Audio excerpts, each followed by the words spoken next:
കളിയുടെ അവസാന ഓവറിലേക്ക് കിടക്കുമ്പോൾ നമ്മുടെ ആശാൻ വന്നിട്ടുണ്ട്. കെ ബി റാശാൻ്റെ ഓവറിൽ 6 ബോളിൽ 11 റണ്ണാണ് വേണ്ടത്. നമ്മുടെ ഡാൻസ് മാസ്റ്റർ വിക്രം ഷഹീർ കാഞ്ഞിരക്കോടാണ് ഫേസ് ചെയ്യുന്നത്. സോ സിംഗിൾ ഡബിളാക്കുമോ എന്നുള്ളതറിയില്ല. ഔട്ടിനുള്ള ചാൻസ് പക്ഷേ ഇല്ല. സെക്കൻഡ് ബോളിലേക്ക് കിടക്കുമ്പോൾ 9 റണ്ണാണ് വേണ്ടത്. അത് അടുത്തത് സെയിം ഒരു അടിപൊളി ക്യാച്ചിലൂടെ പുറത്താക്കിയിരിക്കുന്നു. ആശാൻ ഒരു വിക്കറ്റ് കിട്ടിയിരിക്കുകയാണ്. അപ്പോൾ 2 ബോളിൽ 2 റണ്ണിന് 1 വിക്കറ്റ് എന്നുള്ള നിലയിൽ ആശാൻ്റെ ഓവർ. ഇതിൽ നല്ല ബാറ്ററാണ് ബാറ്റ് ചെയ്യാൻ വന്നിട്ടുള്ളത്. 3ാമത്തെ ബോൾ ആശാൻ്റെ അടിപൊളി ഒരു ബോളിൽ സിംഗിൾ മാത്രം വിട്ടുകൊടുത്തിട്ട് ആശാൻ 3ാമത്തെ ബോൾ സക്സസ് ആയിട്ട് ചെയ്തിരിക്കുകയാണ്. ലെഫ്റ്റ് ഹാൻഡ് ബാറ്റർക്ക് എങ്ങനെ എറിയുന്നുള്ളതും കൂടി നമുക്ക് നോക്കി കാണാം കേട്ടോ. അപ്പോൾ അടുത്ത ബോൾ നൈസ് ബോൾ. അത് ഈ ഒരൊറ്റ ബോളിന് വളരെയധികം ശക്തിയുണ്ട്. അടുത്ത ബോൾ ടച്ച് ക്ലിയർ ഔട്ട്.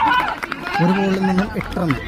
വളരെ രസകരമായിട്ട് സ്ലോവർ മിക്സ് ചെയ്തിട്ടാണ് അദ്ദേഹം വരുന്നത്. അപ്പോൾ പുറത്തേക്ക് ചെറുതായിട്ടൊന്ന് ടാൻ ചെയ്ത് പോകുന്നൊരു കാഴ്ച കണ്ട് ഗംഭീരമായിട്ടൊരു ബോൾ.